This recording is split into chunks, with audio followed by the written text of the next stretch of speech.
to introduce our guest speaker and author.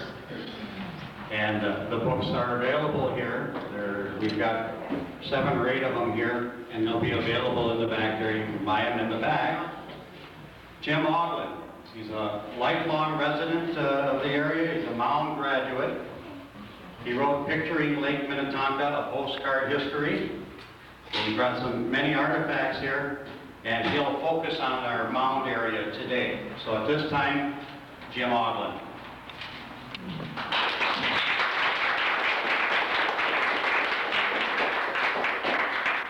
Thank you very much, Larry. Can you all hear me all right? Yeah. Oh, good. Well, I want to thank you for inviting me here today to be part of your program. I think it's exciting that the Mound, I got to get this mic just right here for that. I think it's exciting for Mound Westonka Historical Society to begin being so active. Mound's got a lot of history, and a lot of history to be proud of, and it's interesting and great to see people presenting and preserving our local history. And I want to, before beginning into the book, I want to tell you a little bit about my own background. My roots are really, my deep roots are right here in Mound. And I want to talk about that for a minute. Then we'll talk about the book itself, and perhaps we'll have a chance to have some questions and answers, and any discussion that we should follow into on specifically on Mound. I put together a Mound timeline as well as a Lake Minnetonka timeline, and I'll pass those out a little bit later. I've got a handout for you on both of them, but my wife, being a longtime school teacher, says that I shouldn't hand out anything until after I'm done talking, otherwise you're rattling around with it and looking at it. So I'm going to follow her advice and hand those out a little bit later. My parents moved out to Island Park actually in 1939, and we had a kind of a summer cottage there. We spent about 2 years there, and it was my first real exposure to Lake Minnetonka. I swam every day at Chester Park Grocery, which is now Allen Elma's. And in the summertime, we'd walk to Chester Park and swim, and then walk home again. And by the time we got home, it was so hot, we'd turn around and walk back again. So it was that continuous process all day long and all summer. So it was a fun experience there. My parents then moved over by the Lafayette Club, kind of on Crystal Bay, and I gotta keep adjusting this mic. Can you still hear me all right there? If you don't, if you hold it like this, it keeps going boom, boom, Okay. boom, boom. Good. How's this? Is that better? Yeah. All right. So then we spent the next years over on Crystal Bay. Eventually, I ended up on Casco Point for about 30 years. So I've been kind of a lifelong resident of Lake Minnetonka. I went to elementary school in Mound, went to junior high, and graduated from Mound High School. Played on the football team, was a state champion wrestler on the Mound State Championship team. I think it's the only state championship they ever won. But both my son and daughter went to Mound High School, graduated from there. My 4 grandchildren go to Mound. So I got a lot of connections with Mound. I worked on the Great Northern Railroad for a couple of summers and spent a lot of time in this depot when I was up in the other area before it was moved here. Also, my daughter Diane lives in Mound, and we also had her, this is a lot of years ago now, but her wedding reception was at the casino or at the Surfside. It was a great place to have large gatherings at the time. And the casino had a lot of memories for me as well. We roller skated there a lot, and we also played pool there and swam right here at this beach for lots of years. So Mound has a lot of great memories for me. When I retired, I almost immediately began working on the restoration of the steamboat Minnetonka. I got really involved in that and worked on that perhaps all through the 90s. And did a lot of, almost everything on the boat. Did everything from cleaning the bilges to painting to installing electronics and the electrical equipment. And later on, I became more and more involved with promotion and fundraising and advertising. And it was during this time that I began to intensify my own personal collection of Lake Minnetonka memorabilia. I specifically like postcards and old photos and other memorabilia as well. But I have eventually ended up with a collection of some 300 Lake Minnetonka postcards. And after looking at those for a long time, I realized that some of these have probably never been published before, and certainly they've never been published in color. Nothing's ever been done in color before about the lake that I'm aware of. And so I thought this might make a good book, so I began to put together some text. This is when I first kind of also at the same time became more and more familiar with personal computers. It made the job a lot easier. So I eventually then showed it, my script and pictures, to the Minnesota Historical Society and see if they would like it. They did. And so they ended up, about 2 years later, we published it, called Picturing Lake Minnetonka, and it just came out this past August. It's had remarkable reception, I think. They sold all of the first 3,000, and they've ordered another 2,000, and they're being printed in Hong Kong is where the book is printed. So it's being well received throughout the area. The book has 144 pages, and it has a lot of pictures. When I was growing up, my folks took both Time magazine and Life magazine. And as you probably recall, Life magazine was more pictures, and Time magazine was more text, less pictures. And I always favored the one with the pictures, because you could scan through it a lot quicker. And so I feel that this book is also kind of a picture book rather than a textbook, but it does have a lot of information. It essentially deals with the two most unique and interesting periods of time in Lake Minnetonka history, and that would be the glory years and the golden years. I'll come back to those in just a few minutes, but it also has quite a bit of information on the early photographers. They've been kind of unsung heroes, really, for never really been talked about, and there were several of them. I'll come back to those again in a few minutes, but there were a couple that made their studios right here. One in Excelsior, and Charles Zimmerman. He had a studio on Enchanted Island. Not a studio, but his home was there. He was a famous photographer throughout the whole state. Zimmerman Pass, which I think is where the Enchanted Island Bridge is, it was named after Zimmerman. So there's a lot of in here on photography and photographers, because without them we wouldn't have this recorded history of our lake. And I brought along some camera equipment today and some postcard things. A stereo viewer, which a lot of you are, I'm sure, familiar with, was really the more or less the video VCR of the day.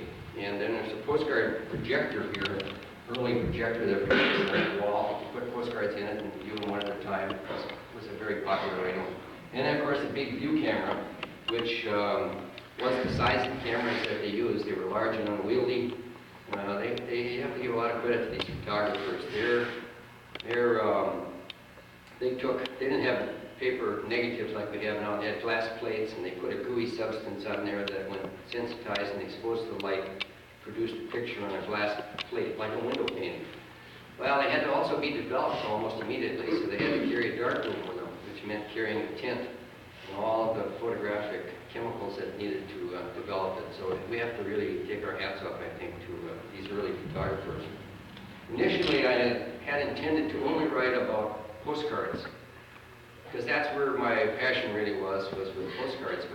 And the postcard, there was a postcard craze, or a postcard era, essentially from 1907 to about 1915. And that was the period I wanted to write about, because it also coincided exactly with the steamboat Minnetonka and its express boats that came on the scene at the same time as the postcard craze.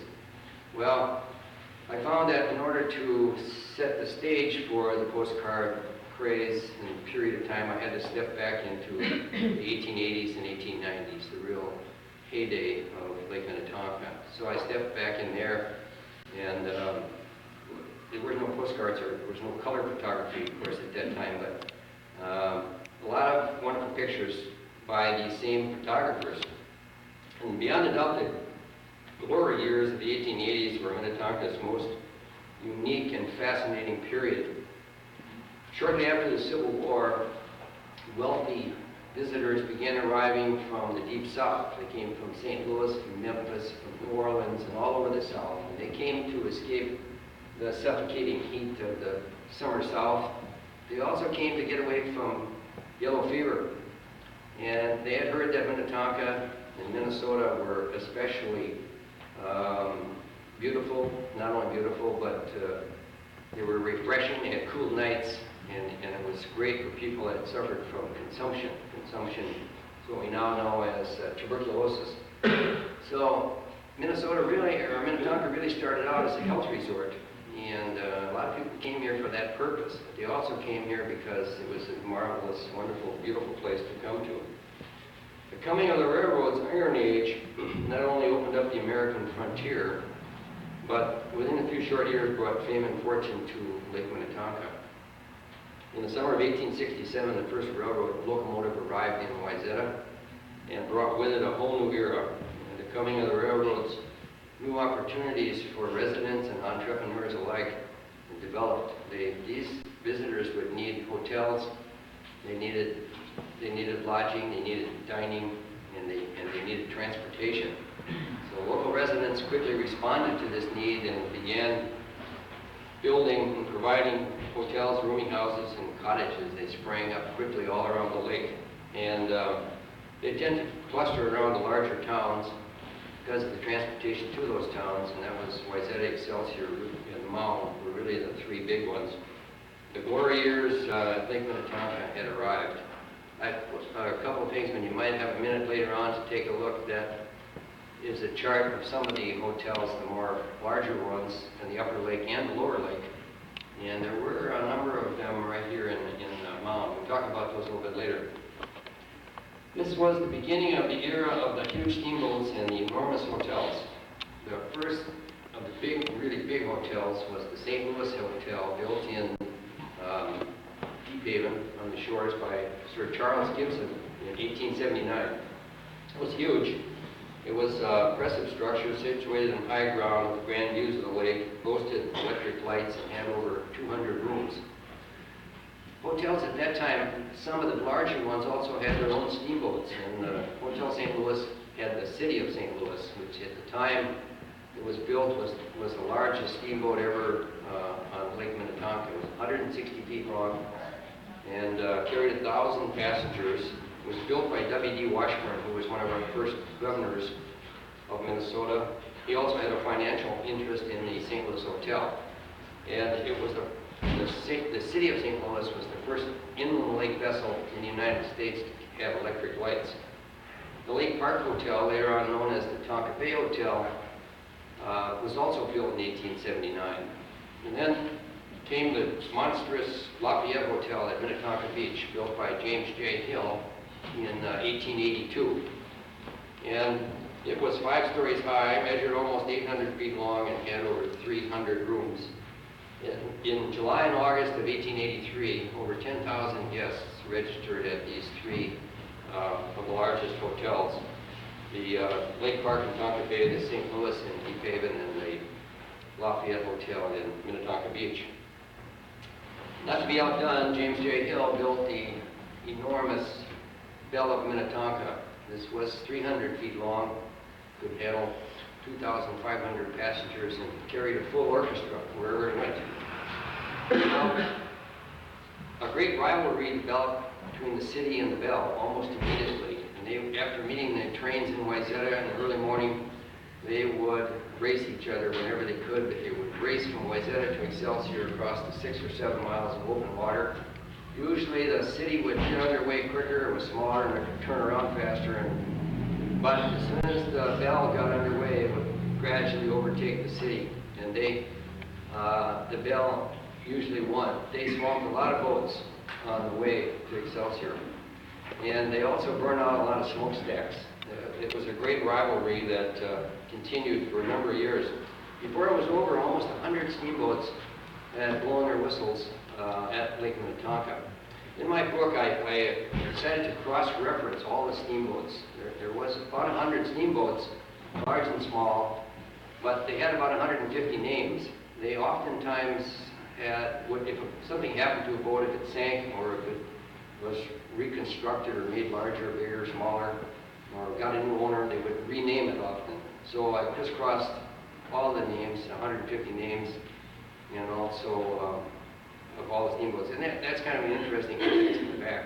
I also included in there a place of reference, a way to how do some of these places get named, points, bays, the towns. This is a new book by Minnesota Historical Society that came out after I had written my book, but it's wonderful. If you haven't seen it or had a chance to look at it, it gives the name of almost all the towns and villages in Hinton County, including Mound, Excelsior, Spring Park, Minnetonka. And it gives a little bit of a background and some dates as to, so if you're ever curious about the name of the place or how it got that way, you can look in this book. It's available in most bookstores and at the Minnesota Historical Society. By the mid-1890s, the end was in sight. The same railroads that had brought the wealthy patrons to Lake Minnetonka were now taking them elsewhere. They were taking them to Yellowstone Park, to Glacier National Park, to the seaside resorts of the East Coast, to Mackinac Island, and by the end of the 90s, it was all over. Minnetonka's heyday was a done deal. Minnetonka's second period, however, began shortly after the turn of the century and spanned approximately 20 years from into the 1920s. Minnetonka was sleeping, but not for long. Thomas Lowry, president and principal stockholder of the City Rapid Transit Company, had other ideas.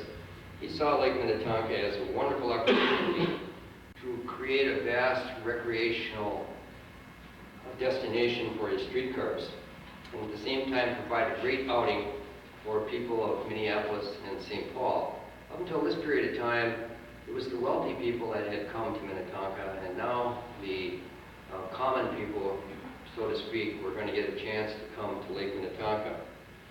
His vision included extending the streetcar line from Lake Harriet, Lake Calhoun to Excelsior, building an amusement and picnic park at Big Island, acquiring and purchasing the Tonka Bay Hotel, and he built a fleet of 14 steamboats, including the 6 steamboats like the Minnetonka. They had ferry boats, excursion boats, and the fast express boats that, like the Minnetonka, that called at 27 ports of call throughout the lake. And the Tonka Bay Hotel was intended to be used as not only for overnight guests visiting the lake, but they also had a fantastic kitchen, and they could provide hot meals or picnic caters, if you will, to anything that was going on at Big Island or other parts on the excursion boat. So he had envisioned quite an operation. It was an incredibly ambitious plan. Certainly was a new exciting time for Lake Minnetonka. The amusement park and picnic grounds on Big Island officially opened in 1907 and drew thousands of tourists to the lake. As many as 15,000 people a day on weekends would visit Big Island Park. This was an incredible number of people. It's hard to even imagine today with 15,000 people descending on us in just a weekend. They had 3 ferry boats. There were 142 feet long. Each one carried 1,000 passengers. And they were double-ended. You didn't have to turn around. They could take off from Excelsior and they left in 20 minutes. Went to Big Island on the weekends. They went during the week too, but the schedule wasn't quite as hectic. So they would pull into Big Island and they didn't have to turn around. They just backed out and went straight for Excelsior. So it was an awesome time. But again, it wasn't the last. The coming of the automobile was changing where people went. Model T Ford was here. Henry Ford's car. Amusement park forever closed at the end of the 1911 season. The excursion and ferry boats were dismantled, the hotel was closed, and only the streetcar boats remained, and even their schedules were shortened. They lasted until 1926, when most of them were either sunk, intentionally sunk like the Minnetonka, or dismantled and dispersed elsewhere. This period of time coincided, as I mentioned, 1907 to 1915, almost exactly with the postcard craze. An era where millions of postcards were being mailed annually throughout the United States, and Minnetonka was no exception. In 1907, things changed.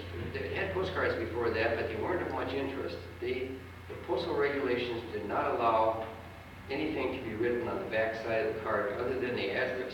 So people were excited about this period of time. They were traveling, really, a lot of them for the first time. They were taking vacations. They wanted the people and friends back home to know where they had been. And postcards were fun, they were inexpensive, and they kind of told the story. But the postal regulations didn't permit addresses. So at the end of and that is, like this one is the way postcards are now, where the address, as you know, is on one side and the message is on the other side. But up until that time, messages were, some postcard manufacturers left a little blank space at the bottom of the card or on the end of the card, and you could write a brief message on it, but it was totally inadequate. This one, for example, says, haven't heard from you in more than a year. If dead, don't write.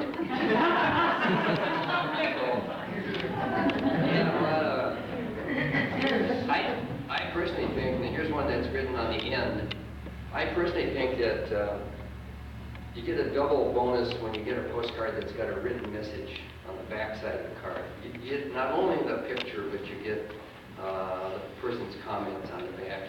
And there's a lot of signals on these too. I don't know if you're aware of it, but if you wanted to send a message to your best girlfriend or something, you could tip the stamp upside down, it meant I love you.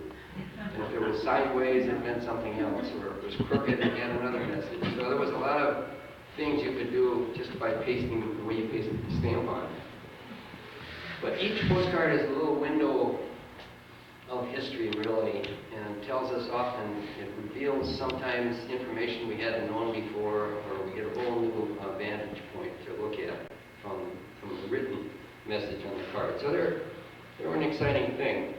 During this period of time, of course, there was no color photography, and postcards were hand-tinted. They were tinted here, pictures were taken here by local photographers, and then sent to Germany. The German process was far superior to anything in the United States. So almost all postcards during this period of time, 1904 to 1915, were done in Germany. But then along came the First World War, and that ended that. And it also ended the postcard craze. American manufacturers were never able to quite make the quality of postcards that we had for that time. And they changed a lot. So the postcard craze ended, and we went to war. Now, I think the discovery and the restoration of the steamboat Minnetonka has really created and rekindled a lot of interest in lake history. The boat is done almost every run on weekends, and a lot of people are experiencing, stepping on board, the same experience that some of the people had back around the turn of the century. So it's a great thing for our area. And I mentioned the photographers. There were about 7 of them that were mostly prominent here. The Sweet brothers did most of the photography. They had a huge studio in Minneapolis. We also had, during that time, the earlier period, we had stereo view cards similar to this. And of course, there was a photographer, his name was Bush, and he had a studio in Excelsior. He did a lot of stereo cards. I have several of them, and but he had a lot more that haven't surfaced yet. But if they are, they're in somebody's collection.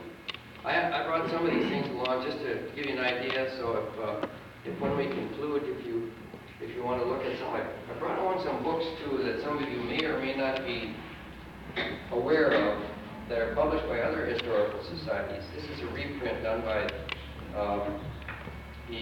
Minnetonka Beach, and there's the Orono book. It's a really nice, classy book that I wrote a few years ago about specifically Orono.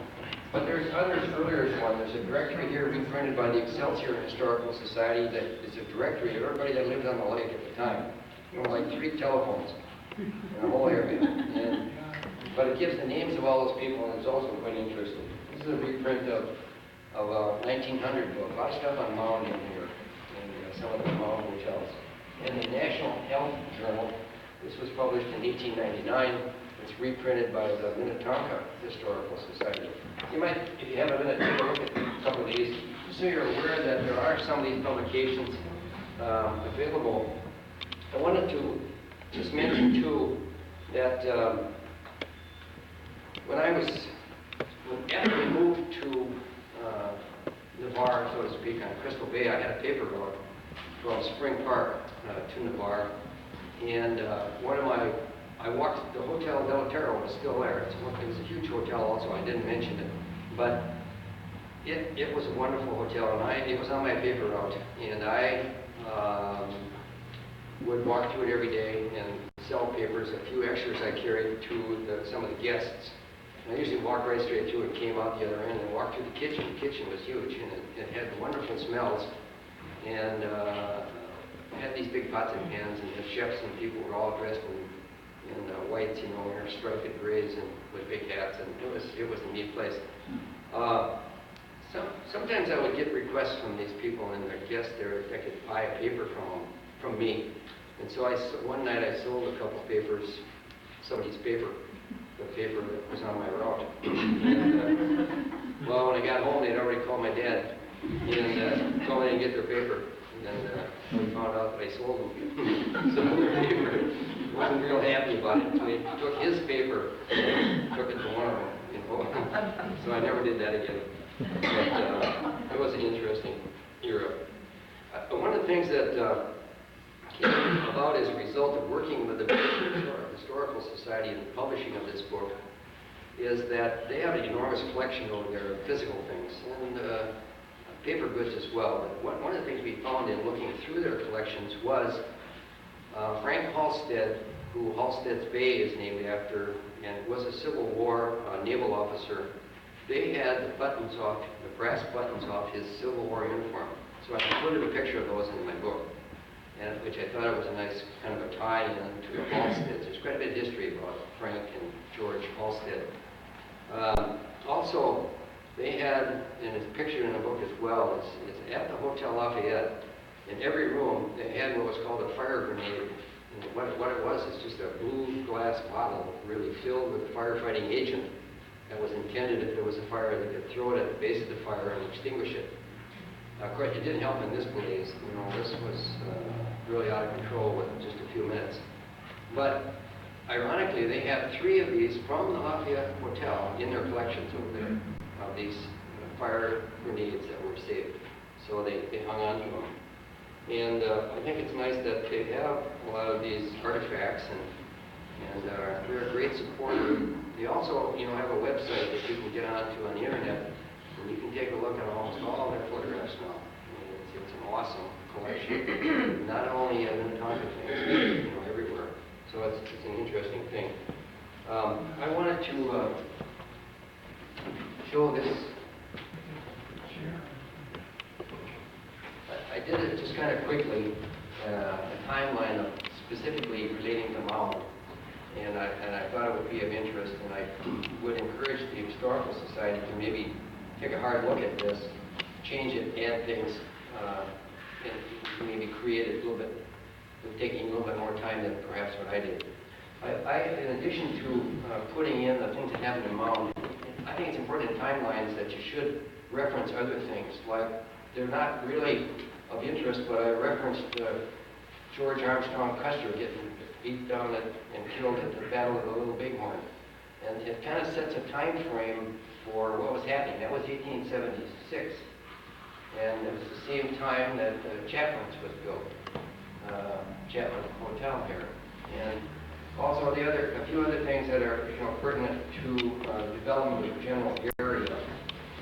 Mound didn't develop quite as fast as Excelsior and Wayzata, and there's good reason for that. They didn't get the railroad here until 1900. And the railroad, remember, came to Wayzata in 1867. This was for 30 years before the train got to Mound. And that, of course, once it got here, though, it brought a lot of people.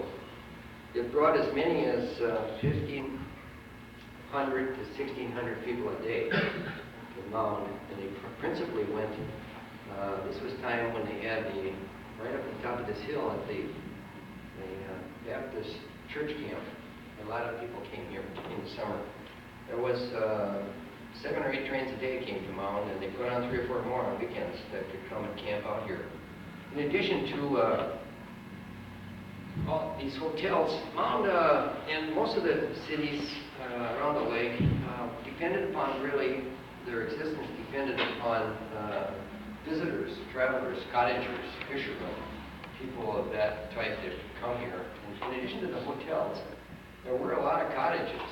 And we don't say much about those, but almost everyone had. I remember in Spring Park, on my paper route, even at that late date, there were, starting about where the downbeat was, and maybe even a little bit further up on the hill by the railroad tracks, by the depot there were 3 or 4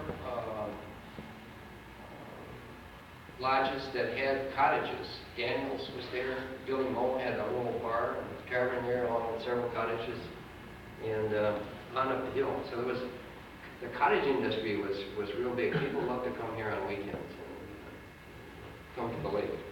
So the hotels, the other things that didn't help development of the upper lake was the Narrows Bridge.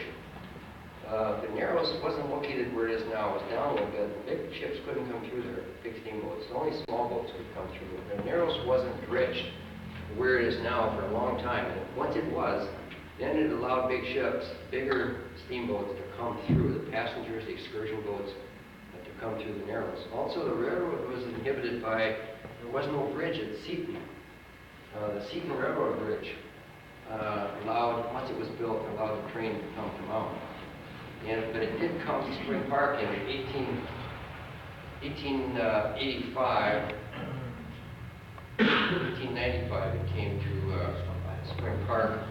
And boats could go from here, from Mound to Spring Park, and pick up train passengers there until it eventually got to Mound itself. So the steamboats played an important part in lake transportation because the roads weren't all that good, and there weren't as many bridges. They had to cross by ferry. Right down here, this bridge on, what would be Bartlett Boulevard, the first bridge that goes into Lost Lake. I also mentioned there that there was a channel attempt to dredge and get the lake up closer to this, what was now the center of Mound. You know, it developed right here, the original center, and then when the railroad came, it migrated to where it is today. And that was kind of what's good and bad.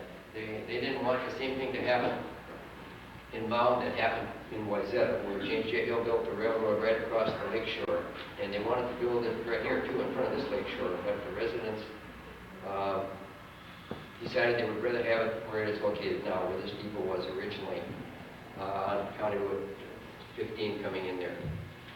So, well, I've kind of touched on a number of different things and told you a little bit about the book and some of the other things about our local Mound history here.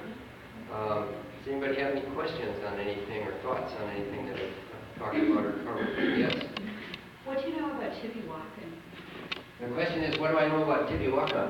Well, it was Tippewalkin when I was growing up there, and before that it was 2 names, Maple Heights. It started out as, and then it was changed to Woolnose. Woolnose was the proprietor. Their family was the managers of Maple Heights. Then it changed to Tippewalkin, and it was a kind of a religious organization. I remember going there a number of times. Donna Easthouse is in the audience here, and she's a longtime island resident. And remember, Tippewalkin was there all the time that we grew up. Can you identify where it is now? Yeah, it's where, is it Lake Minnetonka? Is that the name of it? Lake Minnetonka condominiums, where you come in from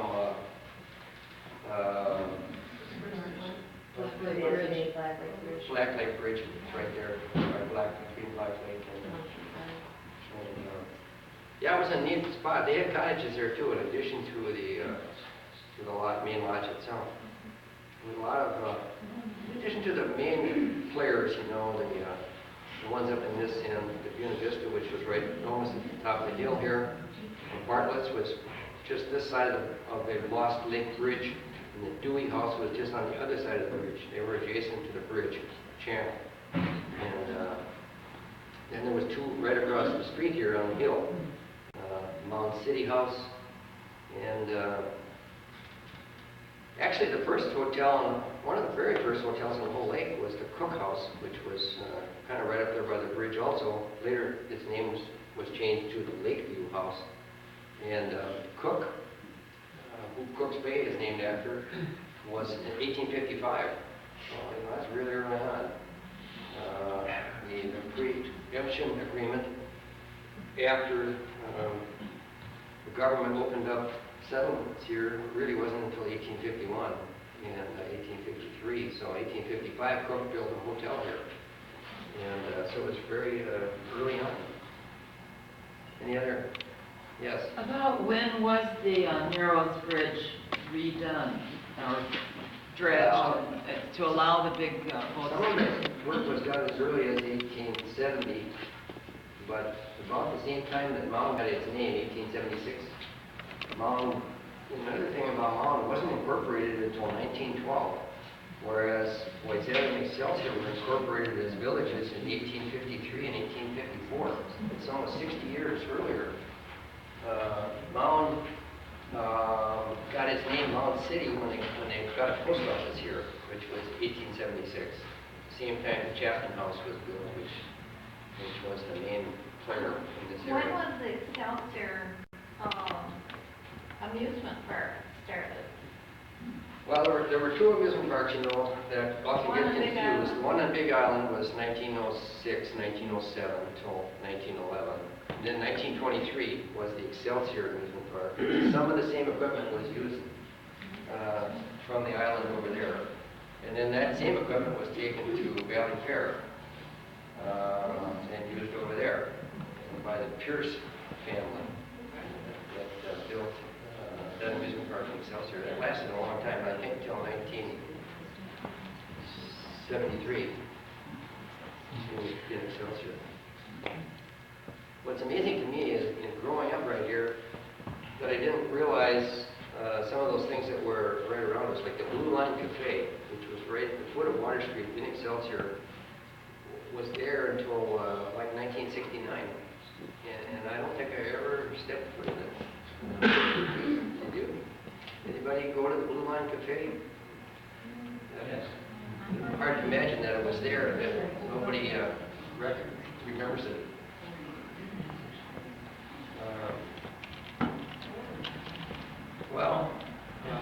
I got some things you might want to look at before you leave. And, I got these handouts. Let me pass these out. Maybe I can get some help here, Jeff. And there's one on each there's one, take one side and then the other. There's one on Lake Minnetonka, and it duplicates some of the things in the Mound one, but I felt that it was important to cover the same points. And timelines are kind of interesting, because they really establish some dates in your mind as to when the pertinent and important things started. I think there's been a couple of books. If you don't have them written by or published, reprinted by the Historical Society, and they're wonderful, like Mel Jimisted's book on Mound is just loaded with information on Mound. And Jeff's book on the tour that was conducted a year or two ago on Mound, Jeff Magnuson's book. It's also a wonderful book. And there's a couple others that your Historical Society is selling that I think are... Do you have a comment, Sue? How are we doing here? I guess we're ready to wrap up. To get one of these handouts. And, thank you very much. I've enjoyed being here with you.